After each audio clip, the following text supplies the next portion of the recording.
Good afternoon. It's just gone 1 o'clock on Wednesday, the 4th of June, 2025. Welcome to UK Column News. I'm your host, Charles Malet, and joining me in the studio today is Brian Gerrish. Welcome to the programme, Brian. Thank you.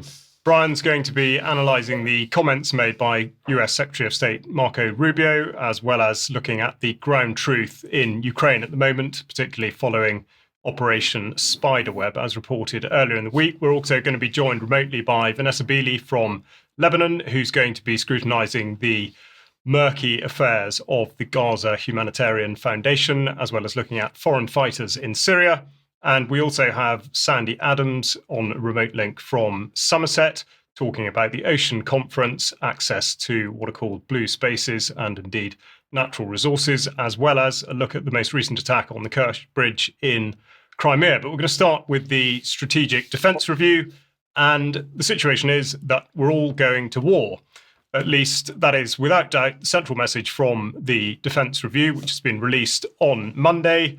Back in February, UK Column surmised that the content of the review would be based on the suggestion that the country faces an existential threat, and that this, for the most part, concerns what is consistently described as Russia's illegal war of aggression against Ukraine.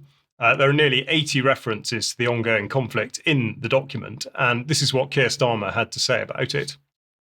The moment has arrived to transform how we defend ourselves and to renew our nation. An investment in British pride and the British people. A defence dividend that will be felt in the pockets of working people and the prosperity of the country, securing growth for generations to come. Part of a new contract to unite the kingdom, a new spirit of service flowing from every part of society, from the supply lines to the front lines, everyone benefiting, everyone playing their role, doing their duty to the nation and to each other, to preserve our way of life and the things that we hold dear. Because when it comes to security and renewal, nothing works unless we all work together.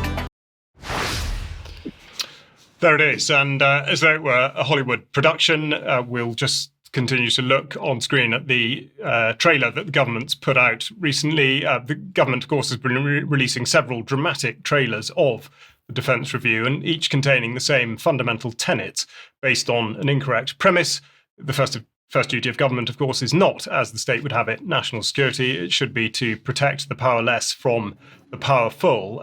This review is very obviously a product of its three key authors, they being George Robertson, formerly Secretary General to NATO and a previous Defence Secretary during the Blair years, Fiona Hill, former member of the US intelligence architecture, possibly not former, and a member of the Council on Foreign Relations. She's also a dedicated Russophobe, and she has compared Putin to Hitler in the past. And then Richard Barrons, the former Commander Joint Forces Command, with his own defence industry consultancy and an avowed interest in AI and space. So there are plenty of conflicts of interest here, and this will be something that Mike Robinson will focus more on in Friday's programme. Now, in summary, or at least with regard to the content of the review summarised, which is far too detailed to cover in any great depth in the programme, the main points are put by the government as being the move to warfighting readiness, and this draws directly on the integrated operating concept, which has been mentioned consistently on this programme. Next, of course, with Robertson in mind, is the idea that it is NATO first, with the review stating that the UK remains at the forefront of NATO efforts to safeguard the Euro-Atlantic against growing Russian aggression in all domains, providing the ultimate guarantee of UK and allied security in declaring its nuclear deterrence to the alliance. Now, there's a lot more in the review on the nuclear issue, and it's made very clear that nuclear war is not now considered as being a remote possibility. Indeed, and I quote, "Nuclear deterrence can no longer be considered separately from the wider strategic environment, as described in Chapter 2. Any future crisis or conflict in which the UK is engaged may include nuclear-armed or nuclear-aspiring states willing to use nuclear threats to compel or constrain UK and allied decision-making." And lastly is the idea that defence, or rather war, is the product of what is being called a whole society approach. And there's a sense of immediacy here with the recommendation on education that, to quote the review, to meet the changing needs of the integrated force, education must be whole force by default, single service by exception. And they say by the end of 2026, Defence must establish a career education pathway for the whole force, regulars, reserves, and civil service, designed to respond to the changing ways of warfare over time and with NATO at its heart. End quote. So with recruitment and retention in mind, both of which are in a parlous state, as has been reported here many times, there are initiatives such as improved investment in housing, though nothing really which suggests that the spectre of conscription will fade away. And even though the message has been one of we're not ready yet for the past 3 years, here's Richard Barrons speaking about the apparent sense of urgency in how the money gets spent. People have had this ambition, genuinely held it previously, but how do we get from thinking about it, wanting it, planning it, to a more Ukraine-like war footing where these things are sort of racing through the supply chain and the development and getting out to the front line? So I think there are a number of things really in our favour now, and you're right that some of this thinking has been around for a while now. It's just taken time to gestate. The first reason this is different is we live in a much more threatening world, and so you probably don't have the luxury of trying to stay the same. You've got to change to stay safe and deter effectively. The second thing is we have the experience of Ukraine, and Ukraine is an illustration of war in the digital age. It's not a perfect template for how we would fight, but we've learnt lessons in military technology and also in the industrial arrangements that you need to make that work. Change to stay safe. What do you make of it, Brian? I think, Charles, it's a huge propaganda exercise. I'm slightly cynical because I'm the age I am, and I've seen a lot of these defence reviews come and go. They've all been a lot of words, glossy paper, and at the end of the review, it's never been implemented fully. So you end up with some improvements, but overall a decline in the armed forces. And we've just been having a look at some interesting statistics here. Relax, it's from full fact, so it must be correct. But essentially, if we look, the track record is a consistent decline in UK's armed forces. We're at the point at the moment where we're talking around about 71, possibly 73,000 people in the army. When I first came into the military scene way back in 72, total personnel 371,000, and I think for you, Charles, it was still up at 298. And now we're in this pitiful situation where we can't put troops on the ground. The reality is the success of the Russians in the war in Ukraine has shaken this government to its boots, and they're now desperate to try and pull UK's destroyed military. They want to rab it out of the hat. So I think this is all words. We will see some new equipment, but my prediction is if we're speaking in 5 years' time, we'll be saying what has not worked.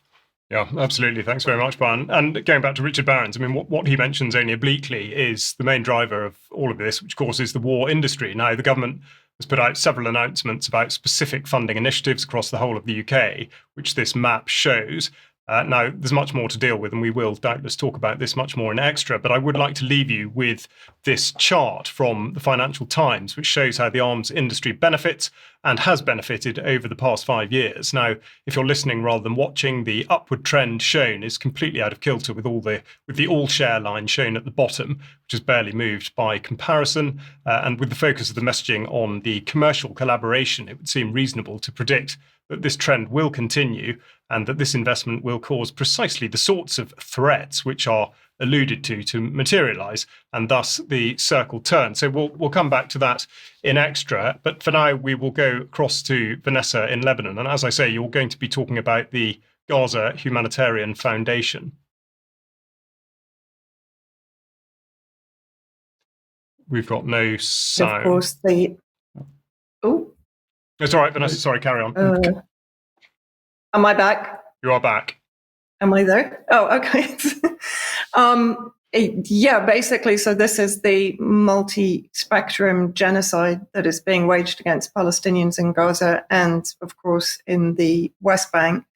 And there has been this humanitarian aid complex established to supplant the UNRWA agency that, of course, the Zionists have been trying to eradicate for a number of years, which was the primary UN agency providing aid and food to Palestinians in all areas of the world, even the areas where, of course, they're living in diaspora and unable to return. So if we could just have a quick look at the Washington Post headline, U.S. consulting firm quits Gaza humanitarian aid efforts amid criticism.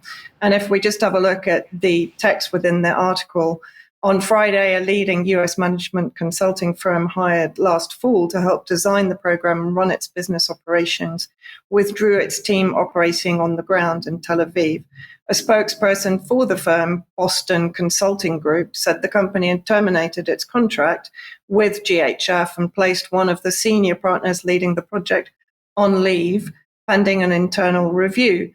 And of course, one can say this isn't terribly surprising when you look at the figures of those that have been killed while they've been gathering to receive the aid. So 102 so far killed and 490 now, up to almost 500 injured. And of course, what's been happening is that there have been centers established that are effectively being run, as we've talked about before, by American private military contractors, better known as military mercenaries. And I would recommend that everybody does a deep dive into this article by The Grey Zone. I'll just run through some of the main points that it makes. Top Israeli lawmakers have accused the Zionist regime of laundering millions through U.S. humanitarian organizations and private military contractors, as I said, as we've talked about previously on UK Column.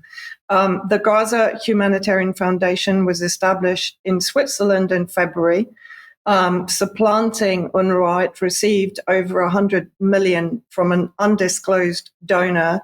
But the Israeli opposition member and former Deputy Prime Minister Avigdor Lieberman has said that Mossad and the Israeli Defense Ministry are covertly funding GHF. So that gives an indication as to entirely what this organization is determined to do, which of course is to increase, one, the starvation levels in Gaza, because if we look at this map, which was embedded in the Grey Zone article, the humanitarian islands in Gaza plan interim phase. So you can see basically the red pins there demonstrate, I think there's only 7 actual aid points. And of course, in northern Gaza, the majority of people have been told to evacuate to a tiny area in the south.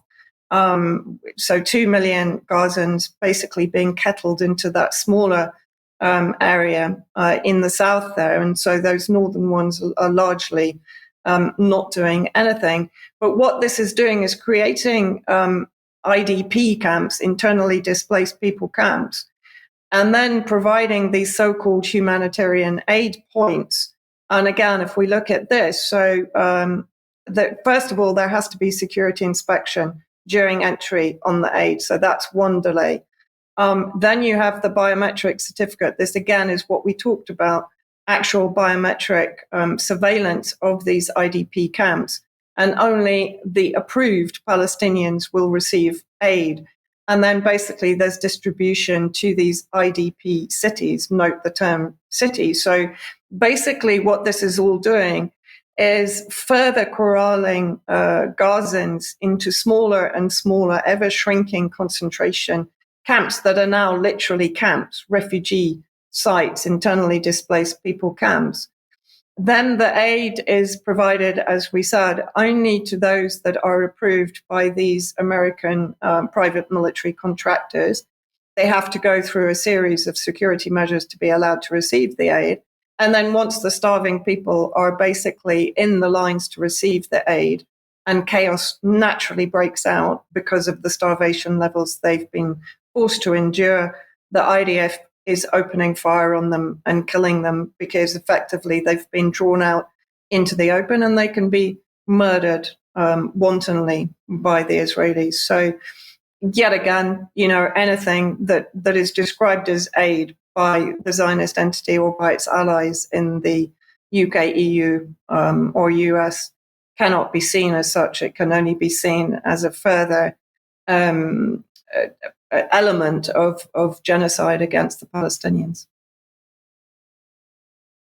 Very depressing. Vanessa, thank you very much indeed. And I should point out the link to the Grey Zone piece will be in the show notes, as indeed it will be to everything else that Vanessa's spoken about. Now, Brian, you've been following what Marco Rubio has been up to recently. I have, and I know there's controversy around him, and he's not everybody's cup of tea, but I was listening to him speaking to the American Compass Organization. If you've never heard of that, I hadn't either, but it's an organization promoting family, community, and industry to help underpin the nation. We're talking about the USA, of course, the nation's liberty and prosperity. So this was their 5th annual event. Let's have a listen to what Rubio had to say. And then in 1989 and 1990, 91, it was my first years in college, and literally the entire world just transformed before my very eyes. Understand, you grow up your whole life and like the whole world is about the Soviet Union, and all of a sudden the Soviet Union no longer exists. My favorite memory of that is that I was actually taking a course that fall by a Soviet expert at, I think it was in Gainesville, Florida. And this poor guy's entire career came crumbling down over a 3-month period as the Soviet Union collapsed. It's like all these years of work, you have a PhD in Soviet studies, and now the Soviet doesn't exist anymore. So I don't know what he did after that. I need to check up on that guy. But anyways, the point is the whole world transformed. And there was this effusive exuberance, the belief that the Cold War is over, we won, and now the entire world is going to become just like us. Free enterprise democracies. That was a very idealistic thing to believe. But here's the other conclusion they made, and that is that nationhood no longer mattered when it came to economics. That right now the world would no longer have borders. It wouldn't matter where things were made. What mattered is they were made in the most efficient place.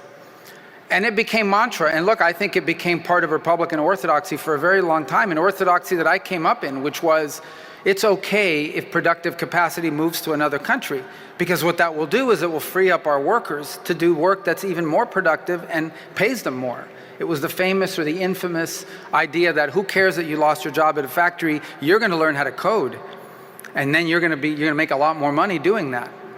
Well, it was completely unrealistic, number one, and became incredibly disruptive if that decision was made. But here's the other implication of it. It robbed the nation of its industrial capacity, of its ability to make things.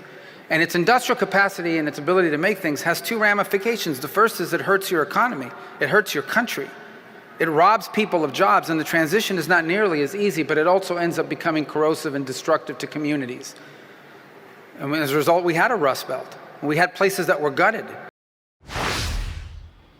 So what I found so interesting about that talk is a lot of what he says is, of course, factually correct. These things did happen. There was a focus on the global economy, and for US and other nation states, productivity absolutely declined to the extent that widespread poverty existed. Came into being in America. It's happened in UK as well. He talks about a plan for a world with no borders. This sounds very familiar. I'm sure Sandi will have something to say about that in a minute. And robbed of our industrial capacity.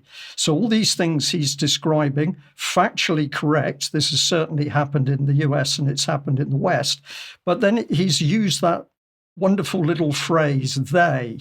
What he doesn't talk about is the people that actually created the globalist policy that America followed or engaged with, which caused all the problems in the first place. So he's not talking about the United Nations even. He's not talking about the World Economic Forum.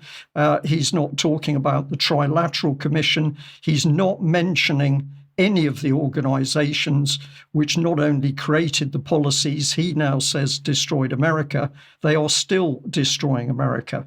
So let's have a listen to a little bit more of this. And all of a sudden, that company or that field vanished because it moved somewhere else where it was cheaper to do, and those jobs were gone, and obviously became incredibly destructive, not just for the United States, by the way, but for many nations in the industrialized West. But the other thing it robbed us of is the ability to make things, which is a national security impairment, and a very significant one. And that's never changed. That's always been true. And so today, what you find is because of all of those years of neglect, because of the loss of industrial capacity, we didn't just undermine our society, we didn't just undermine our domestic economy, we've undermined our position in the world. And what you will find, and what we find even now, is that increasingly, on geopolitical issue after geopolitical issue, it is access to raw material and industrial capacity that is at the core both of the decisions that we're making and the areas that we're prioritizing. Part of the decisions that were made were, in the end, if something is good for the global economy, that's really what matters. Ultimately, a lot of public policy decisions were made without the nation state in mind. Rather, the decision was, is this good for the global economy? The other, which is more broad, but I think also ties to economic policy, is the following. Part of the decisions that were made were, in the end, if something is good for the global economy, that's really what matters. Ultimately, a lot of public policy decisions were made without the nation state in mind. Rather, the decision was, is this good for the global economy? So again, some very, very interesting comments there. He's saying that the nation state was basically overlooked for the global economy. And this has taken America into a dangerous place. Notice he said that making things equals national security. And here we are in UK, where supposedly the government's brought in a defence review. And what is it actually, what's actually happening? Well, our ability to make steel just about gone, our ability to produce munitions gone. We need the Germans to help us produce barrels for weapons on the battlefield. So our manufacturing absolutely destroyed by successive governments, and that equals a direct attack on national security. So where does Rubio sit? Do I trust him? No, I don't. If he starts to talk about the people that have brought in these agendas, such as the World Economic Forum, then we know he's on the right path. If he doesn't, this is another complete distraction for the American public in this case. Sandi, I don't know whether you've got a very quick comment on that. Absolutely. I mean, everything that we had has gone. Everything's been lost, and you know, as a nation state, the UK has been hollowed out from inside for a number of years, and we know really who's behind that. So I totally get what you're saying. He's not to be trusted because he's not calling out the actors involved. He's just kind of brushing over it. So yeah, you're absolutely right. We everything is gone really that we held dear. Yeah. I think I'm just going to talk today about the ocean conference that's happening, and this is all part of this big agenda that is really taking everything away from us and putting it into corporate hands, and that's what we're seeing, and that's really what Rubio was talking about, but he's not calling them out.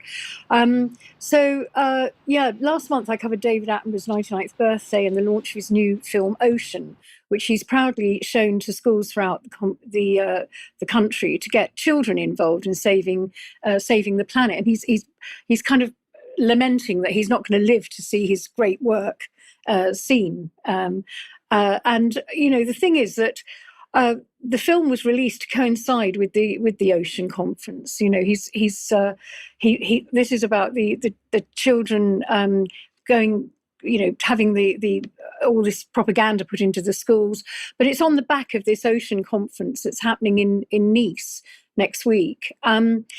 So really, the conference is being held in Nice. It's called the Ocean Conference, and it's really taking into account Goal 14 of the Sustainable Development Goals.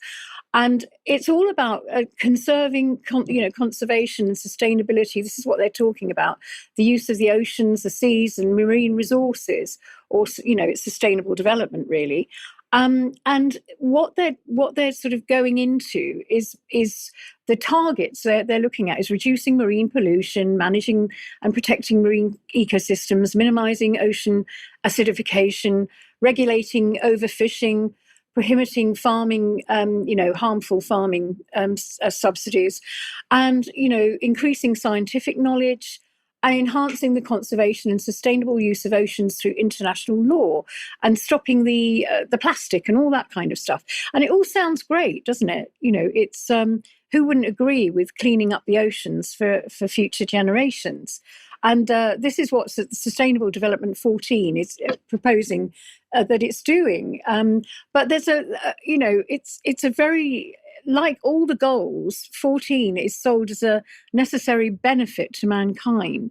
But there's also a darker side to this, and it's related to the financial aspect of ecosystems through what is referred to as the blue economy, which involves financializing the sea resource, all the resources under the sea and the seabed, rather than focusing solely on the conservation and environmentalism side.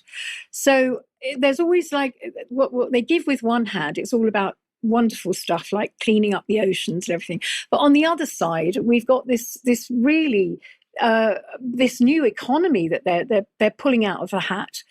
So on the 7th and 8th of June, the Blue Economy and Finance Forum are hosting a less publicised event in Monaco at the Grimaldi Forum in Monaco. And this forum is designated as a UN Ocean Conference special event, and it aims to mobilise funding to restore ocean health and accelerate the transition to a sustainable and regenerative blue economy. Christine Lagarde is going to be speaking there, of course.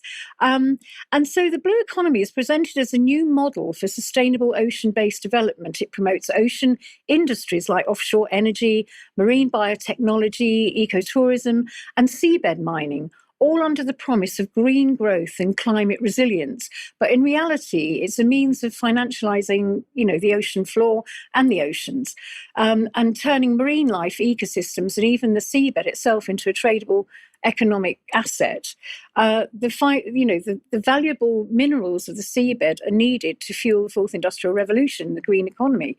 At the end of the day, that's what they're doing. Through mechanisms like blue bonds, ecosystem service valuations, and carbon offsetting, oceans are increasingly being absorbed into the financial system. Nature is being replaced, packaged, and sold, and coastal mangroves become carbon credits, fish stocks become debt instruments, and ocean health becomes a line in the whole ESG portfolios. So it's a kind of a seabed gold rush, really, and it's control over marine resources that shifts from communities to banks, hedge funds, and multinational corporations. So small fishing communities are being treated like a threat to the environment, but big companies are being allowed to expand, like massive fish farms, huge offshore wind farms, and deep sea mining operations. So, at the end of the day, it's global organizations like the UN and the World Bank and powerful charities are creating plans to divide up the ocean. As a result, small fisheries and fishermen and smaller communities could be, that all their activities could be made illegal. And a lot of it is all about foreign debt or aid, in return for these nations to give up control of their own waters, known as exclusive economic zones, EEZs, areas that could benefit, their own people. These are being sort of swapped, really, for, it was almost like a nature swaps, debt for nature swaps, so that the people don't actually have a say in all this. It's all being handed over to big corporations. So I just want to look at the closer look at the sponsors of this, and of course, you'll see that Prince Albert of Monaco plays a pivotal role in these initiatives. He, along with the World Economic Forum and all the major actors, and he's the founder and the president of the Prince Albert II of Monaco's foundation, which organises the Monaco Ocean Week in collaboration with the Monaco government and the Monaco Yacht Club. And in addition to the Blue Economy Finance Forum, Monaco Ocean Week features various events, including the Monaco Smart Yacht Rendezvous and the Environmental Symposium organised by the Yacht Club in Monaco. And these events focus on, quote, sustainable yachting and innovative solutions for ocean protection. And Albert's involvement underscores Monaco's dedication to the ocean preservation and its leadership in promoting sustainable practices in marine environments. So, if you look at this yacht, this huge super yacht thing, maybe I'm missing something, but there's nothing sustainable about smart super yachts for the super rich. So in short, the blue economy means nature is not protected, but monetized, and local stewards are displaced by global stakeholders. And where oceans are no longer a shared heritage, they become a financial instrument. So it's not conserving life below water, and it's more about who profits from it. So that's what I'm finding anyway. Great, Sandi, thank you very much indeed. And you're absolutely right in terms of putting a value on it. And it's worth pointing out this coincides absolutely with the publication of reports from the UK government about access to what they're calling green spaces and blue spaces. And the point of that, of course, is to put exactly that value on it. Now, you may or may not know that UK Column only exists because of the support received from donors and members. So to that end, if you would like to make a donation, then you can do so via the website, or indeed join as a member either on a monthly, an annual, or a lifetime basis, and we'd be delighted if you would do so.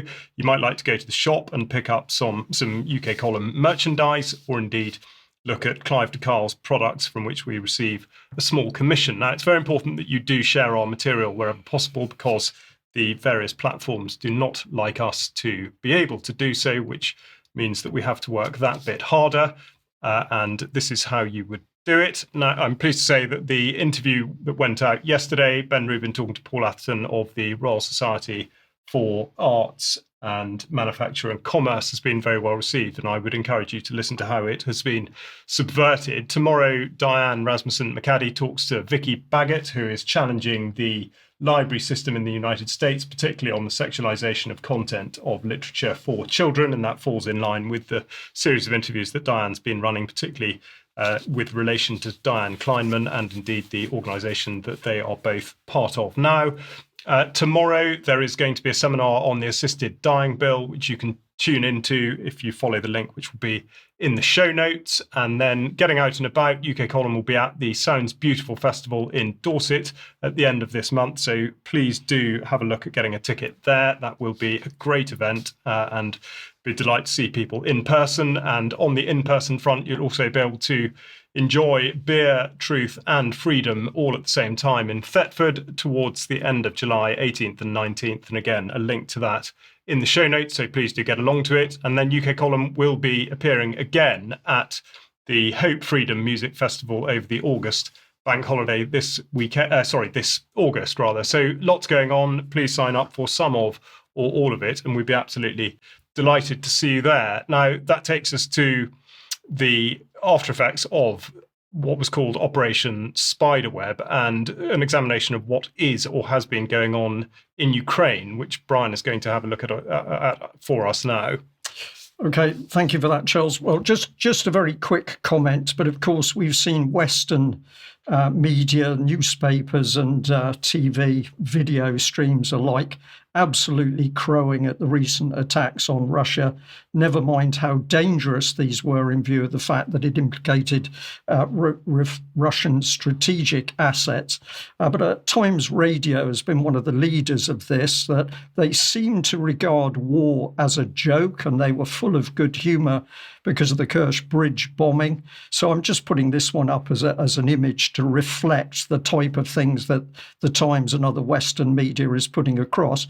But of course, the reality of what's happening on the battlefield, we can't rely on mainstream media, but we can rely on some very hard-working amateurs. And I'm just going to bring up Defence, let's bring it up here, Defence Politics Asia. I've mentioned before, there's a number of these people, and I'm trying to give them all credit for what they're doing. But the reality on the battlefield, of course, is Russian advances. Yes, very slow, but this is the whole point of the Russian tactics. It's a creeping advance. It's like lava moving. And the reality is that Ukraine is losing on the battlefield. And at the time we start to talk peace, surprise, surprise, we get these attacks on Russia, mainland Russia. So, Sandi, you were really quite taken, I think a little bit shocked by the attacks that took place over recent days. So tell us what you feel. We had the drone attacks. Was it last week? And just in the last 24 hours, we've had the bombing of the Kerch Bridge in Crimea, which is a vital link between Crimea and the Russian mainland. And I've got a video of that bombing, and it's quite shocking, really, that it's a third attempt on this bridge, which is a vital lifeline. And it's held dear by Putin to actually. It was his. It was more than a bridge. It was a symbol of Russia's restoration of the Crimea. After the people voted to rejoin the Russian Federation in 2014. So let's see that video. Thank you. Yeah, it said, there it is being blown up. It was apparently the Ukrainian USB has admitted it. Here's one of their lieutenants, saying this is a trinity. It's the third attempt on Ukraine, on Russia, and he says God loves the Trinity, and we're going to continue to do it. Basically, this is really baiting the Russians and baiting Putin, and this is the drone attack, obviously, from last week. And it just shows you. 41 of Putin's planes were bombed, and this is what we're looking at. We're looking at a real baiting of the bear. It's absolutely blatant, and it's significant because this bridge really is a symbol of Russia's referendum, which the West continues to deny because they deny the right of people's self-determination when it suits their agenda. If they keep pushing this, sooner or later the response will escalate, because if you keep kicking the bear, eventually the bear turns round. And the tragedy is the people of Europe and America are being lied to. They're being told this war is a war for democracy, when in truth it's a war for global hegemony, as we know. They're being told Russia is the aggressor and that NATO has expanded to Russia's doorstep. They've broken every promise, armed every hostile neighbour, and now sponsors attacks on Russian soil. So let's be clear, the bombing of the Crimean Bridge was a message, and now Russia will send its own, I'm sure. Our governments are marching us into a war, and they've already committed acts of war in our name. So because of this madness, if it continues, we literally are, that Russia is forced to respond as any great nation would. And the next bridge to fall might not be Crimea, it might be the bridge between peace and annihilation. So, that's it, really.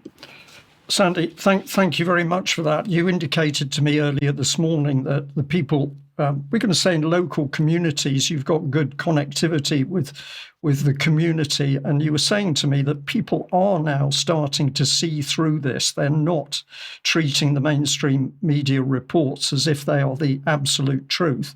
I find that extremely encouraging. The other thing I just wanted to add to your commentary is that the idea that the drone attacks across Russia on Russian strategic nuclear assets, the idea that was simply carried out by Ukraine is laughable. There would have been UK and possibly the US behind, but for Ukrainians to do it on their own, I don't think so.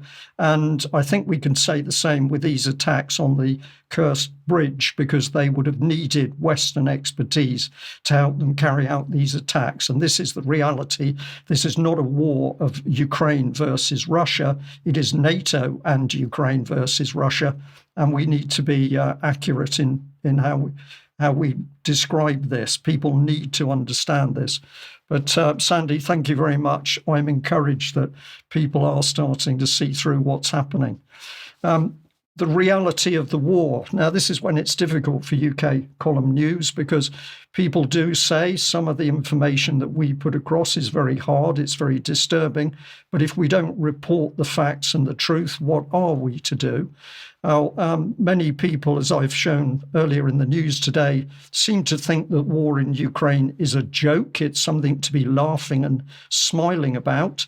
Let's just hear commentary from the Russian diplomatic team, who were commenting a few days ago about dead bodies. Literally, transfer 6,000 frozen bodies of Ukrainian soldiers, which are on storage with us. We've conducted all possible identification procedures, and we have organized special transport, and those bodies will be transferred to the Ukrainian side next week so that they can give them a decent burial. I don't know if there are any bodies that they want to give to us. We would accept them, but that is yet unknown. We are also agreed on the most large-scale prisoner exchange. Those who are gravely wounded or gravely ill, that will be a humanitarian gesture on our side.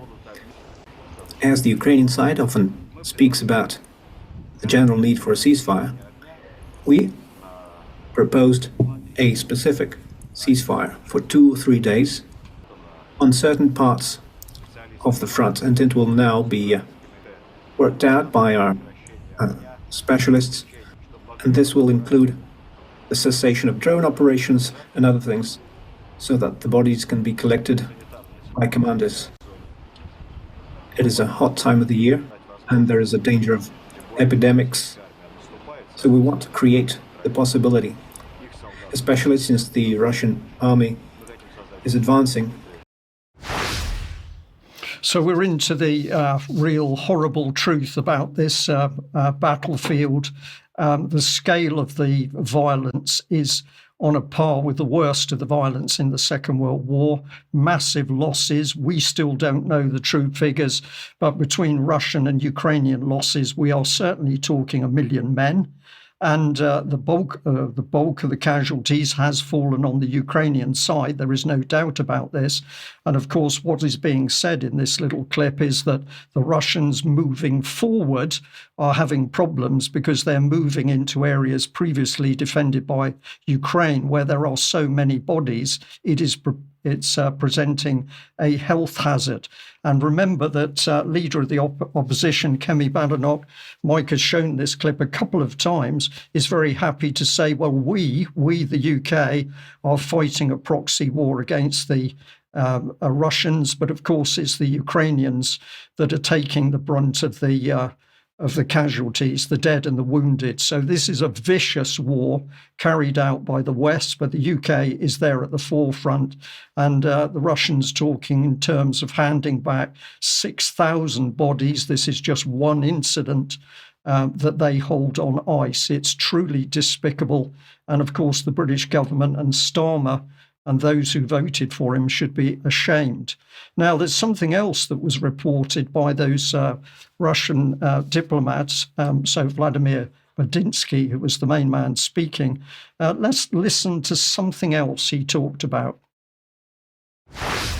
Now, regarding children. So, what did we hear recently? At the United Nations, at other platforms, we heard about 1.5 million Ukrainian children being abducted. Then we heard about 200,000 Ukrainian children. Now the official figure is 20,000 children. And we tried to get any documentary evidence, any corroboration, statements from parents, but there was nothing, no lists, and we have a permanently operating children's ombudsman, and children who found themselves in a difficult situation in the battle zone, they're evacuated. And if their families are found, the children are reunited with their families. They're given back to those families. So what are the actual numbers? We finally received the full list. As you see, it's not 1.5 million and not 20,000. 339 names. So this number is a very visual indication of the fact that the entire story with abducted children is just a media operation aiming to impress Europeans. There is not a single child who was abducted. But there were children who were saved by our soldiers, risking their lives, who risked their lives to carry out those children from the battle zone, and we are now looking for their parents. And if we find those parents, we give the children back to the family. And there are dozens of such cases. Well, there we are. Very interesting testimony compared to the propaganda that we've seen from Western media. Do I believe that the Russians are squeaky clean on this? I suspect not entirely, because we're in a battlefield situation. But there are a number of extremely harrowing videos which you can watch on social media, which are from the battlefield, showing Ukrainian drone attacks on Russian soldiers trying to evacuate civilians, elderly men, women, children from the battlefield zones, or the zones which are under fire from both sides, and those Russian soldiers being targeted by drones, many of which, of course, will have been supplied by the West. Now, on the subject of children, back in 2016, Mike Robinson produced a couple of articles talking about basically the lies of the British government around unaccompanied children and the children disappearing. At the time, some 400 children from Syria who'd come to the UK unaccompanied by their parents. Those children disappeared. There was no major commentary from the BBC or the government on that. So that was one particular article. But Mike Robinson wrote a second one here on the 6th of October 2016, when he was talking about having tried to get an answer from Tim Farron about these Syrian children that had disappeared. But again, a wall of silence. So I'm going to say to our audience today, utter hypocrisy by the UK government over the subject of missing children. And if I can reinforce this statement, this document was brought to my attention from 2024, Eroding the Right to Family Life, Human Rights Violations in Britain's Child Protection Systems. It was written by the Children and Families Truth Commission. And if you get into some of the detail, I won't give it all, but you can see this in your own time. Essentially, the report is saying that the findings demonstrate that the children's social care system is profoundly harmful and unsupportive for families and children, and it's clearly incompatible with human rights legislation in the UK. In this section here of key findings, you will see the comments from families who've been affected by the system, and essentially they're saying no support, grossly unfair, inaccurate reports, nothing is independent, and the whole system is unjust as children are taken away from parents. So we'll have more on that in due course, but Vanessa, that's probably a very good segue to bring you in, because of course Syrian children have suffered on a massive scale, not only in the war zone, but outside of the war zone. Yeah, absolutely. And not forgetting, of course, the MI6 incubated White Helmet organization that stands accused by the Syrian people of child abduction, organ trafficking, and child abuse, of course, in the staging of the chemical weapon attacks that were used to criminalize the former Syrian government. So Britain has its hand behind many of these most nefarious harvests, as they're known, of war. So I'm going to come back to Syria now and try to unravel some of the complications surrounding what's actually going on. And people may sometimes think I'm contradicting myself from previous reports, but it's a very fluid situation. There's huge power plays going on between a number of players in the region, some allies, some not. And even within the Jolani unelected regime itself, things are not all looking good for him. So most recently, Trump was talking about some of the concessions he was prepared to make if Jolani would give him assurances. And first of all, if we have a look at this article a few days ago in the Washington Post, Syrian leader faces the challenge of foreign militants who helped him win power. And of course, Trump is basically saying, or he was saying, that all the foreign militants must get out of Syria. So let's just have a look at some of or at least one of the main reasons that that's an issue for Jolani. The most hardline of these fighters are already turning their ire on Shara, or Jolani as we know him, angry that he has not yet imposed Islamic Sharia law and alleging that he's cooperated with the US and Turkish forces to target extremist factions. Jolani is attacking us from the ground, America from the sky. And of course, this is nothing new. This is effectively what was happening when Jolani had dominance over Idlib, and the US was helping him eliminate his challenges for power in Idlib itself by drone strikes, having been given the coordinates by Jolani and his loyal militia. However, America, just as you said, Brian, with the talk from Rubio, America seems to be, let's say, chameleon-like changing its policy. So in the last 48 hours, Trump has said through his special envoy to Syria, Tom Barrack, US gives the nod to Syria to bring foreign jihadists and ex-rebels into the army. So a complete flip there by the United States. Tom Barrack basically pointed out that I would say there is an understanding with transparency. Me personally, I would say this is an understanding from the US, probably fed to them through the UK elements that are now operating in Damascus, that Jolani will not survive without the foreign elements in his militia. And Barrack goes on, and this is paraphrasing, it is better to keep the fighters, many of whom are very loyal to Syria's new administration, within a state project rather than exclude them. Because, of course, if they were to exclude them, what has been happening is those fighters who believe that Jolani has betrayed their extremist Takfiri roots and vision for Syria are now joining ISIS in Syria and turning against Jolani.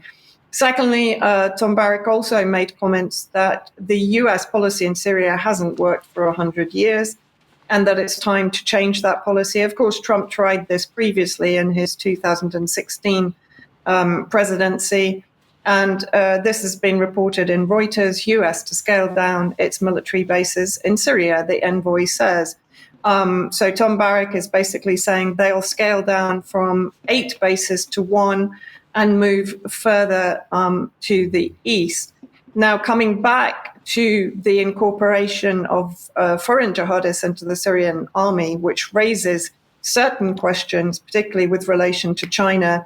This is an article from a Lebanese media outlet, the integration of 3,500 Uyghur jihadists. Now, that's slightly misleading because while the Uyghur jihadists are probably the majority of the foreigners joining Jolani's official new Syrian army, they number about 4,000 to 5,000 in Syria. But they are outnumbered by the Chechens and the Tunisians, so a little bit misleading. But however, what is not misleading is, I believe, the reasons behind allowing the Uyghurs to remain in Syria, which is all about curbing China's influence on the new Syrian government. This was a report from the Washington Institute. And if we have a look at what they actually said in the report, there are fears that China is making steps to get close to Jolani's government. A week after Assad fell, Chinese Foreign Minister Wang Yi stated that he was deeply concerned and called for urgent efforts to prevent terrorist and extremist forces taking advantage of the chaos. 2 months later, however, Chinese Ambassador Shi Hongwei met with interim President Jolani in Damascus. So clearly, from America's perspective, they want to prevent Chinese influence again in Syria. And coming back to what we talked about last week, of course, all of this is happening also after the British have very much entered Damascus and are heavily influencing decisions that are taken in the Syrian capital and by Jolani. So if we just have a quick look at the article that's up at the UK column website, the Blair Bush Project in Syria that brought al-Qaeda to power, which goes into detail about the role of Jonathan Powell, connected to MI6, former chief of staff for Tony Blair, and now, of course, national security advisor to Keir Starmer. And who's actually running operations in Damascus? It appears to be this lady, Lucy Stewart. This has been confirmed to me by a number of people in Syria and in Damascus in particular. She's embedded in the new Syria Foreign Affairs Ministry and is helping to groom the members of Jolani's al-Qaeda government. She spent 5 years working for Saudi Arabia media. She's a graduate from the School of Oriental African Studies of Arabic and Farsi, joined Intermediate, Jonathan Powell's organization, in June 2015 and has been there ever since. And this is her job, to basically groom Jolani, or to transform Jolani from the terrorist that he was, Mohammed al-Jolani, into the president of Syria, if we can just see that. So basically the British involvement is having a huge effect, in my opinion, on US policy, but not only US policy. Israel also feels emboldened. There were reports yesterday of so-called resistance strikes against the occupied Golan Heights occupied by Israel. And that led to blanket bombing by Israel yesterday of a number of sites in Syria. So Britain seems to have triggered a change in policy in the US and empowerment of the Jolani regime. Vanessa, thank you very much indeed, and it's something we'll certainly come back to in extra. But for now, Law and Order, and published at the end of last month, is the independent sentencing review from the Ministry of Justice. There's just time to look at two of the provisions, the first being a measure which would set a very dangerous precedent indeed, so-called pharmaceutical interventions for those subject to criminal sanctions. And this is what the Justice Secretary, Shabana Mahmood, had to say about it. Arousal. And does it last forever? Is it permanent? You have to keep taking the medication. The evidence, and these studies are quite small in number. There's not a huge evidence base here in terms of what we've got available to us in this country. But the evidence suggests that the combination of the drugs with psychological interventions is actually the best combination for ultimately reducing reoffending. What I've inherited from previous administrations is a very, very small scale pilot that's been running for some years in the Southwest. What I've decided is I think that this is a combination of medicine and psychological interventions that other countries are using to good effect. So more and more countries are taking this up. I'm not squeamish about doing this here. So I would like to see a national rollout of the current programme that we have. We're going to start with 2 regions and then progress to national rollout. It's a voluntary programme to start with, but I'm also exploring, whether mandation might be a way forward for us as well. To force people to do. Chemical castration, something she's apparently not squeamish about, and in many ways an extraordinary thing to listen to, especially when treated in such a bland manner. But you will have heard at the end of the clip, she referred to mandatory castration, which takes us back some decades. From the Auschwitz travelling exhibition, it is stated that the pseudo-medical experiments carried out including, for example, tests on sterilisation using iodine, X-rays or silver nitrate, castration of the subhumans. Now, not only that, but there's the extremely problematic issue of consent. And this is what the NHS has to say about that, which is that consent from a patient is needed regardless of the procedure. The principle of consent is an important part of medical ethics and international human rights law, something everybody will have a particular view on from what's happened over the last 5 years. But of course, put the other way around, the obstacle or at least the way round this particular obstacle, concerns capacity. And the health service goes on to say that the requirement for consent disappears with what they call a severe mental health condition, such as schizophrenia, bipolar, or dementia, and where the patient lacks the capacity to consent to the treatment of their mental health. Now, these are referred to as psychological interventions. And with regard to that, there's absolutely no evidence to substantiate the effectiveness of such, as seen here in the rather outdated scoring profile from the College of Policing, where the impact on crime is scored as low. Now, the preface of all this is an extremely alarmist statement, as put out by the Home Office, that we are facing a total breakdown of law and order. And as part of this narrative, Mahmood has also declared that she will sort out the very many issues confronting prisons, and in particular the spaces inside them. This is dealt with in the sentencing review to an extent, so the reporting here by the Telegraph is not quite as thorough as it ought to be. But they say that one way to reduce pressure on prisons is via what's called punishment in the community, which will, quote, restrict freedom, impose structure on an offender's day-to-day life, and require people to confront the causes and consequences of their actions, end quote. This follows the increasing trend towards the imposition of various orders, many of which do not even require involvement in a criminal offence.